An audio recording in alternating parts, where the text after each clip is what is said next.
హైదరాబాద్ మీర్పేటలో భార్యను అత్యంత దారుణంగా చంపినటువంటి గురుమూర్తికి సంబంధించిన ఘటన పైన పెద్ద ఎత్తున మహిళా సంఘాలు ఆందోళన వ్యక్తం చేస్తున్నాయి. భార్యను చంపడమే కాకుండా చంపినటువంటి ఆ శవాన్ని ముక్కలు ముక్కలుగా చేసేసి ఆ ముక్కలని ఒక కుక్కర్లో పెట్టి ఉడికించేసి హీటర్లో పెట్టి ఉడికించేసి అదంతా కూడా పౌడర్గా చేసి కొంత పొడిగా మార్చేసి బకెట్ల ద్వారా తీసుకెళ్లి మీర్పేటలోని చెరువులో కలిపేశాడు. ఎంత దారుణం అంటే ఇది చెప్పాలంటే చాలా భయంగా కూడా అనిపిస్తుంది. ఎందుకంటే అంతటి క్రూరంగా చాలా సైకోలాగా ప్రవర్తించడం సీరియల్ కిల్లర్స్కి మాత్రమే ఇటువంటి విషయాలు సాధ్యమవుతాయి. సో కట్టుకున్న భార్యని తనతో పాటుగా ఇద్దరు పిల్లలను కూడా కన్నాడు. చాలా కాలంగా వివాహం జరిగి చాలా కాలమే అవుతోంది. ఇంత దగ్గరగా ఉన్నటువంటి ఆ వ్యక్తిని కూడా ఇంత దారుణంగా చంపేసి అతి కిరాతకంగా పాల్పడిన గురుమూర్తిని ఉరి తీయాలంటూ మహిళా సంఘాలు డిమాండ్ చేయడంతో కూడా పెద్ద ఎత్తున వ్యక్తమవుతోంది. అనుమానంతో భార్యను హత్య చేశారు ఎక్స్ ఆర్మీ గురుమూర్తి. డెడ్ బాడీని కుక్కర్లో ఉడికి పెట్టేసి కసాయి భర్తగా ఇప్పుడు పేరొందాడు. ఉడకపెట్టినటువంటి మాంసాన్ని చెరువులో పడేశాడు గురుమూర్తి. మృతురాలు వెంకట మాధవి కనిపించలేదని ఈ నెల 18న పోలీసులకు ఫిర్యాదు చేశారు తల్లిదండ్రులు. అయితే ఫిర్యాదు సమయంలో అత్తామామలతో పిఎస్కి పోలీస్ స్టేషన్కి గురుమూర్తి కూడా వెళ్ళాడు. తాను ఏం తెలియదు, అమాయకుడు, తన భార్య ఎక్కడో పోయిందో కూడా తెలియదు అన్నట్టుగా అత్తామామతో కలిసి కంప్లైంట్ సమయంలో కూడా 18వ తేదీన అక్కడికి చేరుకున్నాడు. పోలీస్ స్టేషన్లో కంప్లైంట్ ఇచ్చాడు. అయితే జిల్లాలో కూడా చెరువు నుంచి శరీర భాగాలను స్వాధీనం చేసుకునేందుకు ప్రస్తుతం పోలీసులు నిమగ్నమయ్యారు. ఒకసారి ఈ ఘటన తర్వాత చుట్టూ ఉన్నటువంటి స్థానికులు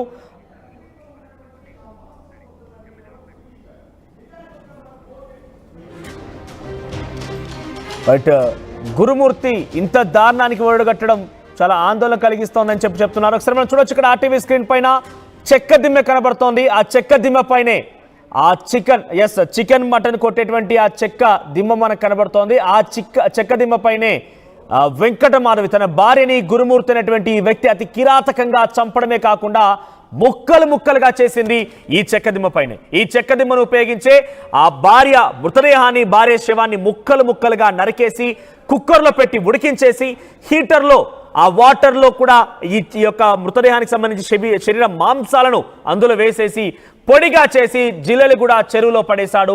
ప్రస్తుతం ఆ శరీర భాగాలను స్వాధీనం చేసుకునే పనిలో ఉన్నారు పోలీసులు. దీనికి సంబంధించి చుట్టూ ఉన్నటువంటి స్థానికులు ఏం చెప్తున్నారు, వారు ఏం మాట్లాడుతున్నారు విందాం.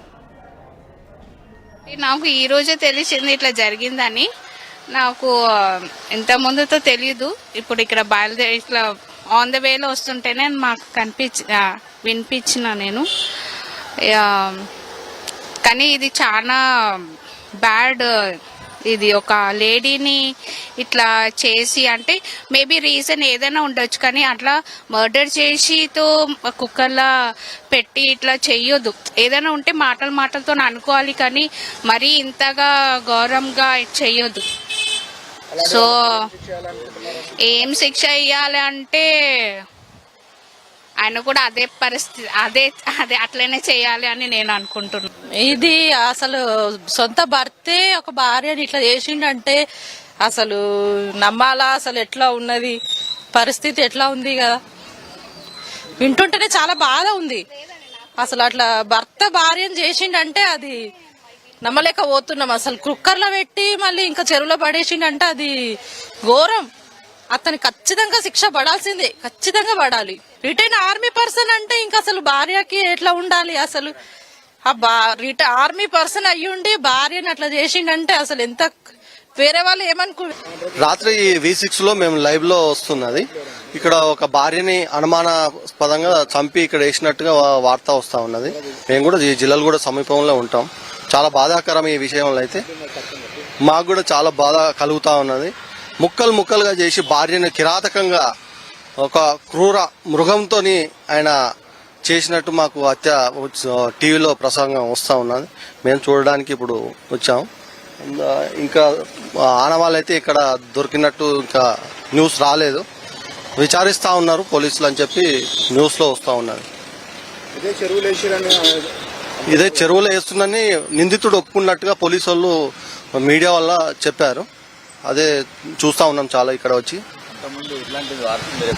ఇక్కడ ఇంత కిరాతకమైనటువంటి హత్య అయితే ఎప్పుడు వినలేదు. మేము ఇక్కడ ఒక 10-12 సంవత్సరాల నుంచి ఉంటున్నాం. ఇలాంటి హత్య అయితే వినలేదు. చంపి ఇంట్లో వేసిన వార్తలు అయితే మేము చాలా విన్నాం, 2-3 వార్తలు విన్నాం. కానీ ఇలాంటి ముక్కలుగా నరికి ఒక కుక్కర్లో ఉడకబెట్టి తీసుకొచ్చి ఇక్కడ వేసిన వార్త అయితే మేము ఎప్పుడు చూడలేదు. చాలా చాలా బాధగా ఉందండి మాకు. నా పేరు నాగభూషణాచార్ అండి. ఇక్కడ జిల్లాలు కూడా ఉంటాము. ఇక్కడ రోజు बाकी नहीं सुना ऐसा का तो कभी नहीं सुना जी. ऐसा नहीं होना चाहिए. ऐसे वालों को तो देने के रूल्स तो बराबर देना है, सजा देना कंपलसरी है जी. कैसा क्या जी, अब जोर में कैसा क्या कि मरद भी उसी जाना पे कोई सजा देना भी क्या सजा बताना कुछ भी नहीं साहब. जैसा उन्होंने चले गए इन्हें भी चले आना, बस उसको सजा वही है, उसके सिवा और कोई सजा नहीं है. उसको छोड़ देंगे तो और दूसरे को करे तो अब एक बार तो उसको पुलिस वाले कुछ भी नहीं करे समझो, सामने क्या समझेंगे उन्होंने. मैं इतना कुछ भी करने को तैयार हूँ बोलता उन्हें या कुकर में डाल के उबाल के. हाँ वैसे लोगों को तो सुनने. రైట్, హైదరాబాద్ మీర్పేటలో దారుణం జరిగింది. కట్టుకున్న భార్యనే చంపేసి చాలా దారుణంగా అక్కడ కనిపించిన చెక్కదిమ్మ కనబడుతోంది. ఫస్ట్ బాక్స్ లో చెక్కదిమ్మ పైన ముక్కలు ముక్కలుగా చేసేసి మీకు రైట్ సైడ్ బాక్స్ లో కనబడుతోంది. ఆ కుక్కర్ లో ఉడికించేసి పొడిగా మార్చి ఆ పొడినంతా కూడా 2 బకెట్ల ద్వారా తరలించి జిల్లులు కూడా చెరువులో పడేశాడు. అయితే మీకు ఫస్ట్ బాక్స్ లో కనబడుతుండండి ఆ దృశ్యాల్లో ఆ చెక్కదిమ్మ పక్కన నుండి మరొక ప్లేట్ కనబడుతుంది. అందులో కొంత పీసెస్ లా కనబడుతున్నది. ఏంటో కాదు, ఆ శరీర భాగాలే ముక్కలు ముక్కలుగా చేసి ఆ రకంగా మార్చాడని కూడా తెలుస్తోంది. ఎస్, పక్కనే ప్లేట్లో మీకు కనబడుతోంది. చెక్కదిమ్మ పక్కనే ప్లేట్లో అవన్నీ కూడా శరీర భాగాలు, శరీరానికి సంబంధించి ముక్కలన్నట్టుగా తెలుస్తోంది. చాలా దారుణానికి ఒడిగట్టాడు భర్త. అయితే ఈ భర్తని బహిరంగంగా ఉరి తీయాలి, ఈ రకమైన శిక్ష వేయాలంటూ కూడా మహిళా సంఘాలు డిమాండ్ చేస్తూ ఒకసారి ఆర్టీవీతో మహిళా సంఘాలు మాట్లాడాయి. వారు ఏం మాట్లాడారో చూద్దాం. ప్రస్తుతం మీర్పేటలో జరిగిన ఇన్సిడెంట్ సెన్సేషనల్ గా మారింది. ప్రజెంట్ మనం చూస్తున్నట్టయితే డీల్ చేస్తున్న మీర్పేట్ పోలీస్ స్టేషన్ వద్ద ఉన్నాం. ఇక్కడ భారీగా విమెన్ సంఘాలంతా కూడా ఆందోళన వ్యక్తం చేస్తున్న ఆగ్రహం కూడా వ్యక్తం చేస్తున్నారు.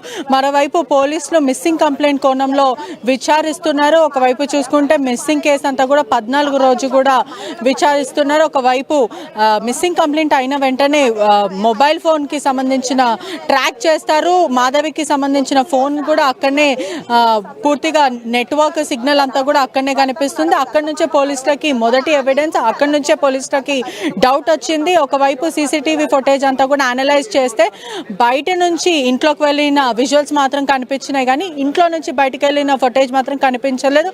ఖచ్చితంగా మాధవి ఇంట్లోనే ఉంది, ఇంట్లోనే ఏదో జరిగిందంటూ పోలీసులు నిర్ధారించడం జరిగింది. పోలీసులు వచ్చిన తర్వాత తమ హస్బెండ్ మీద అయితే అనుమానం వ్యక్తం చేస్తారు. అతని మీద అతన్ని అదుపులోకి తీసుకొని తమదైన స్టైల్లో విచారించాక అసలైన విషయం బయటపడింది. అతని నిజస్వరూపం బయటపడింది.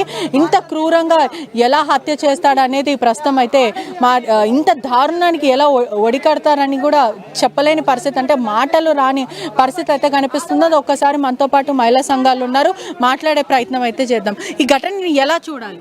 చాలా చాలా దారుణంగా చేసిండమ్మా. మేము నైట్ నిన్న ఎంక్వైరీ అని వెళ్ళినాం తెలిసిన తర్వాత.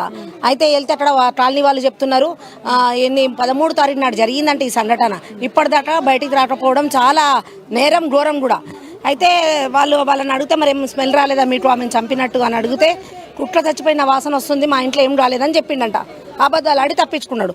అయితే దారుణం ఏంటంటే అమ్మాయిని ముక్కలు కట్ చేసి ఆ కుక్కర్లో ఉడకబెట్టి ఇంట్లో సగం శరీరాన్ని తీసుకొచ్చి చెరువులో వేయడము, ఇది అయితే ఫస్ట్ టైము చాలా డేంజర్గా జరిగింది ఈ ఏరియాలో. కాబట్టి మహిళా సంఘాలన్నీ గట్టిగా ఖండిస్తున్నాయి. మా కోసం సుప్రీంకోర్టు ఒక మంచి మహిళలకు న్యాయం చేయాలి. దిశ చట్టం ఎట్లా చేసిరో ఇది కూడా అట్లా చేయాలని మేము కోరుకుంటున్నాం మేడం. లేదంటే మేమే స్వయంగా మా చేతికి అప్ప చెప్తాం, మేమే అన్ని నరికి చంపుతాం. అది మేడం. నా పేరు అనిత అండి, అనిస్తనపురం డివిజన్ నాది. మాజీ హనుమాన్ టెంపుల్ డైరెక్టర్ని. ప్లస్ మాకు నైట్ ఇన్ఫర్మేషన్ వచ్చింది. నైట్ వెళ్ళాం మా కాలనీకి, వెంకటేష్ కాలనీకి వెళ్ళాం. మేము వెళ్ళి ఏమైంది, ఎందుకు జరిగింది, ఇట్లా మీరు ఏం చేస్తున్నారు చుట్టుపక్కల ఎంక్వైరీ చేసే వాళ్ళు ఏమన్నారంటే 13వ తారీఖు నుంచి వాళ్ళ ఇంట్లో లాకేసి ఉంది. సాయంత్రం నుంచి ఏమైంది స్మెల్ వస్తుంటే వాళ్ళ హస్బెండ్ అడిగితే వాడే ఇంకేం చెప్పిందంటే వెనక కుక్క చనిపోయింది మేడం, దాని స్మెల్ వస్తుంది అంటే వాళ్ళ హస్బెండ్ అడిగాం. అంటే మీరు ఏదైతే ఇన్సిడెంట్ చోటు చేసుకుందో అంటే ఎలా తెలిసింది మీకు ఆమె మిస్సింగ్ అని చెప్పేవారని చెప్పారు? తనే వచ్చి ఇక్కడ కంప్లైంట్ ఇచ్చాడు. ఇంకా తనే వచ్చి కంప్లైంట్ ఇచ్చారు. మిస్ అయిందే ఉన్నాం నైట్ కూడా ఇక్కడే ఉన్నాం. హస్బెండ్ అడిగారు ఎవరైతే నిందితుడు? మా పక్కన కాలనీ వాళ్ళు ఉన్నారు, వాళ్ళని వెళ్ళి అడిగితే లేదు మేము అడిగాము, వాడు ఇట్లా చెప్పిండు. మళ్ళీ వాడు ఇక్కడికి వచ్చి మిస్ అయింది, మా మిస్సెస్ లేదని చెప్పాడు. మిస్సెస్ ఇది ఎన్ని రోజులు అవుతుందంటే 3 days అవుతుందండి. 3 days నుంచి మా కాలనీ వాళ్ళు నిన్ను అడిగితే వాళ్ళు ఏమంటారు అంటే కాలనీ వాళ్ళు లేదు మేడం 3 నుంచి కుక్క చనిపోయిన స్మెల్ వస్తుంది, వాడే చెప్తుండే ఇంకా మళ్ళీ మిస్ అని కంప్లైంట్ పెడుతుంది వాడే వెళ్ళి అని అంటే సీసీ కెమెరా ఫుటేజ్ చూస్తే తను లోపలికి వెళ్ళిందే ఉంది, బయటకు వచ్చింది లేదు. అంటే పక్కన వాళ్ళు ఆల్రెడీ చెప్పారు ఏదో వాసన వస్తుంది అని చెప్పారు, అడిగారు కూడా మేము అందరం వెళ్ళాము, అడిగారు కూడా వాళ్ళు ఎందుకు స్మెల్ వస్తుందంటే వాడే చెప్తుంది ఇక కుక్క చనిపోయింది పక్కన తీసేయాలని అంటే తీసేద్దామని పిలిపిద్దామని అంటే లేదు నేను చెప్తాను వాడే చెప్పిండంటే ఇంకా వాడు చెప్పినాక మళ్ళీ మిస్సెస్ అయిందని చెప్పి మళ్ళీ ఇక్కడికి వచ్చి కేసు పెట్టినాడు లేదని చెప్పి ఇప్పుడున్న సమాచారం మేరకు మొదట కుక్కని చంపి ఆ తర్వాత ప్రాక్టీస్ చేసి మనిషిని చంపారని అంటున్నారు. లేదు మేడం వాడు ఫస్ట్ చేయడం ఆమె మీద అనుకుంటున్నాను నేను, వాడు అంతా తప్పించుకోనికే వాడు చేస్తూ మూర్ఖత్వం కానీ వాడు అలాంటి విషయం కాదు, వాడిని కూడా అదే సిచ్యువేషన్ చేయాలి, మాకు అప్ప చెప్పండి మేము చేస్తాం. వీడిని ఒక్కరికి శిక్ష ఇస్తేనే ఇంకొకటి చేయడు భార్య మీద, మెయిన్ ఫస్ట్ భార్య మీద అంత అనుమానం ఉన్నాడు కూర్చోబెట్టి మాట్లాడే 10 మందికి చెప్పాలి, వాడు అంత రైట్ లేదు వానికి అట్లా చేయడం రైట్ లేదు. ఈ కేసులో నిందితుడు తప్పించుకునే ప్రయత్నం చేస్తున్నాడు, పోలీసులకు కూడా ఎటువంటి ఎవిడెన్స్ దొరకని పరిస్థితి కనిపిస్తుంది. అంటే చంపిన తర్వాత కుక్కల్లో ఉడకబెట్టాను ఆ బొక్కలన్నీ కూడా గ్యాస్ స్టవ్ మీద ఒకవైపు గ్యాస్ స్టవ్ మీద కూడా మొత్తం యాష్ లాగా చేశాను, ఆ తర్వాత బకెట్లో చిన్న చిన్న మటన్ ముక్కలాగా కొట్టి దాని తర్వాత ఉడకపెట్టాను అంటూ చెప్పుకొని వస్తున్నారు. మరి ఎటువంటి ఎవిడెన్స్ లేవు అని అంటున్నారు, పోలీసులకు ఇప్పటివరకు ఎవిడెన్స్ దొరకలేదు మేడం. చిన్న తట్టు తలుగుతూనే దెబ్బ తలుగుతూనే రక్తం వస్తుంది, ఇంత మనిషిని కట్ చేస్తుంటే రక్తం ఎట్లా రాదు? ఎక్కడైనా ఎవిడెన్స్ దొరుకుతుంది బరాబర్. వీళ్ళు గట్టిగా ప్రయత్నం చేయాలి, ఈ పోలీసులు గట్టిగా ప్రయత్నం చేస్తే ఖచ్చితంగా దొరుకుతుంది. ఇది తప్పించుకునే చాతాలు మేడం. తనే చెప్తున్నాడు కదా నేనే చంపేసిన. మరో విషయం కూడా అతను నేరం ఒప్పుకుంటున్నాడు కానీ ఎవిడెన్స్ ఏంటి అని పోలీసులనే బెదిరించే పరిస్థితి కనిపిస్తుంది, కోర్టులో తేల్చుకుందామని చెప్తున్నాడు. అట్లనే ఎవిడెన్స్ చూపిస్తాం ఆయన కూడా సేమ్ అలాంటిది చేసి అదే మేము చూపిస్తాం మేడం. తనకు కూడా ఎవిడెన్స్ ఉన్నాయా లేవా తనకు ఏందో మేము చూపిస్తాం, మాకు అప్ప చెప్పండి ఫస్ట్. ప్లేస్ వాడు మా కళ్ళ కూడా పంపిండి, మా మహిళలందరూ ఘోరంగా మా చేస్తే ఎట్లుంటుంది చెప్పండి. మా మహిళా సంఘాలు కూడా సీఎం దాకా వెళ్ళాలి, ఇది వెళ్ళాలి, చెప్పాలి, చెయ్యాలి. సీఎం దాకా వెళ్ళాలి. అది కాక సీఎం వచ్చిన కానించి అయితే చాలా దోణాలు జరుగుతున్నాయి, ఇలాంటి చాలా అంటే చాలా. చూసుకుంటే కూడా హైదరాబాద్ లో ఒక మహిళని అంటే నిండు గర్భిణిని అతి దారుణంగా హత్య చేసి లోపల బేబీ ఉన్నాక కూడా అనేక సార్లు దుంకి ఆమె మీద కొట్టి అతి క్రూరంగా ఆమెను కూడా చంపాడు. అంటే ఇటువంటి దారుణాలు తరచూ మహిళల మీద జరుగుతున్నాయి. అది సీఎం తెలుసుకుంటలేడా, చూసలేడా? తను చూస్తుండు కదా, సీఎం అయితే చూస్తుండు కదా, మరి ఏం ఆపుతుండు? ఆయన వచ్చినాక కేసులు చాలానే అవుతున్నాయి, తగ్గట్లేదు కదా సీఎం కి. చాలా టీఆర్ఎస్ ఉండాలి కదా, మహిళల పట్ల ఇంట్రెస్ట్ పెట్టాలి. ఎందుకు జరుగుతుంది? వాళ్ళ పిల్లలు అయితే వాళ్ళ కుటుంబ సభ్యులు అయితే ఊరుకుంటారా మేడం? వాళ్ళైనా ఊరుకోరు కదా, మరి వేరే వాళ్ళు కూడా గట్లనే అనుకోవాలి. ఎందుకు ఇట్లాంటి సిచ్యువేషన్ రావాల్సి వస్తుంది? మీరు గట్టిగా మాట్లాడితే మేము కూడా సపోర్ట్ చేస్తాం మేడం, అట్లేం లేదు. ఎవిడెన్స్ ఎట్లా దొరకదు? ఎందుకు దొరకదు? వాడిని అదే చేసినామనుకో అప్పుడు దొరకదా? చిన్న దెబ్బ తగిలితే చిన్న ఏళ్ళు కట్ అయితే కూరగాయలు వస్తేప్పుడు బ్లడ్ వస్తుంది.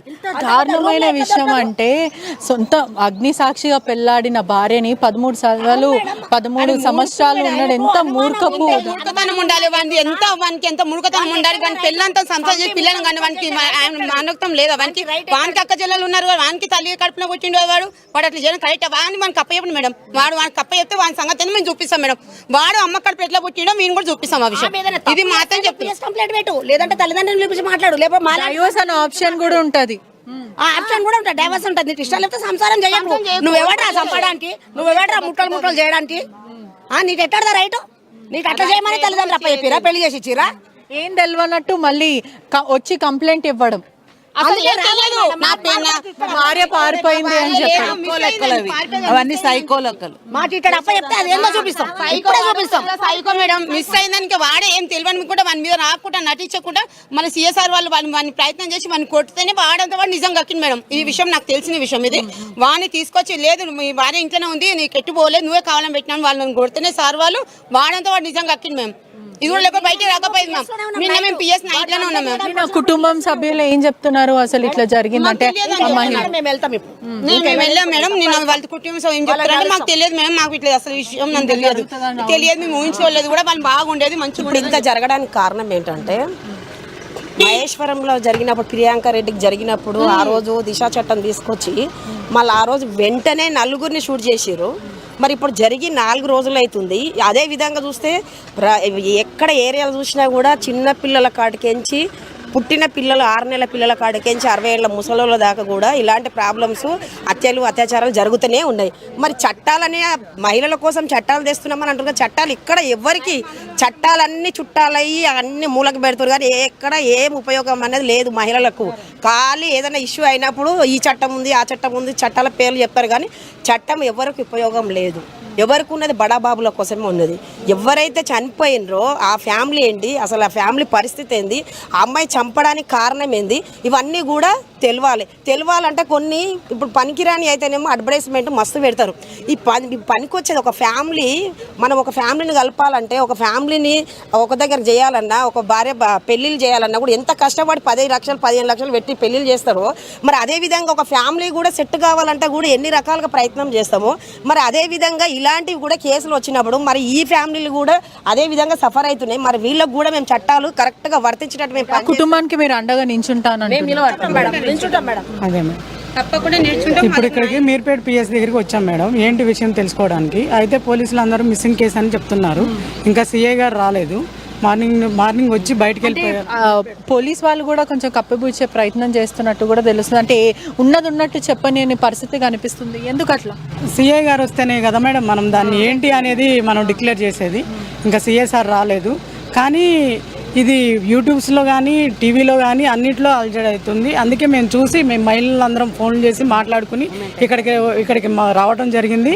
ఇప్పుడు వస్తే కనుక సిఐ గారు వచ్చిన వెంటనే దాన్ని ఏంటి అనేది మనం మాట్లాడవచ్చు. ఇంకో విషయం ఏంటంటే వాళ్ళ తల్లిదండ్రులు ఎక్కడున్నారు, ఒకవేళ ఆయనకి నిజంగా కూడా మామూలుగా నిప్పులేందే పొగరాదని చెప్పేసి ఒక సామెత ఉంటుంది మేడం. ఏదన్నా ఒకటి ఉంటేనే ఇప్పుడు ఇంతవరకు వచ్చి ఉంటుంది. కాబట్టి ఇట్లాంటిది మళ్ళీ ఇంకోసారి జరగకుండా కఠిన చర్యలు తీసుకోవాలి. అది మొత్తం మీద కూడా మహిళలందరూ కూడా ఆవేదన మరి ఆగ్రహం